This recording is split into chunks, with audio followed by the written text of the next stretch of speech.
ആനാപ്പുഴ കക്കമാടൻ തുരുത്ത് ശ്രീ കുരുമ്പ സനാതന ധർമ്മ സേവാ കേന്ദ്രം വിദ്യാർത്ഥികൾക്ക് വേണ്ടി നടത്തിയ ഏകദിന ശില്പശാലയും കുടുംബയോഗവും സമാപിച്ചു. കക്കമാടൻ തുരുത്ത് ശ്രീനാരായണ മാനവ സേവാ സംഘം പരിസരത്ത് നടന്ന സമാപനം Patanjali yoga training and research centre director doctor A Radhakrishnan ഉദ്ഘാടനം ചെയ്തു. ഓരോ വിത്തും അവസാന നിമിഷവും ഒരു തുള്ളി വെള്ളം കിട്ടുമ്പോൾ ആദ്യം ചെയ്യുന്നത് മുളച്ചുവരല്ല, എന്താ ചെയ്യുക? അടിയിൽ വേരുകൾ ഇറക്കിക്കൊണ്ടിരിക്കും എന്ന് പറഞ്ഞതുപോലെ ഈ മുളവിത്തുകൾ വേരുകൾ ഇറക്കിക്കൊണ്ടിരിക്കുകയാണ് 3 വർഷക്കാലം. അത് കഴിഞ്ഞിട്ട് കിട്ടുന്ന ചികിത്സയും അല്ലെങ്കിൽ വളവും കാര്യങ്ങളൊക്കെ കിട്ടിക്കഴിയുമ്പോൾ വളം വെള്ളമൊക്കെ എടുത്തിട്ട് ഒരൊറ്റ വളർച്ച. കാരണം ഈ ലോകത്തിലെ ഏറ്റവും വലിയ പുല്ലുവർഗമാണ് മുള.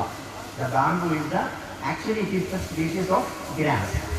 അപ്പോൾ വേരുകൾക്ക് ശക്തി കൊടുത്തുകൊണ്ട് ഏത് പ്രതിസന്ധികളെയും നേരിടുന്ന വിധത്തിലേക്ക് അത് അവസാനം കാണുകയാണ്. ഇപ്പോൾ നമ്മളുടെ കൂടെ ഈ ശില്പശാലയിൽ വന്ന കുട്ടികൾക്ക് ശ്രീദേവി മുകേഷ് അധ്യക്ഷത വഹിച്ചു. അനിത, ടി.ആർ. രതീഷ് എന്നിവർ സംസാരിച്ചു. തുടർന്ന് ജീവൻ രക്ഷാ ഉപകരണങ്ങളുടെ സമർപ്പണവും സമ്മാന കൂപ്പൺ നറുക്കെടുപ്പും സമ്മാന വിതരണവും നടന്നു.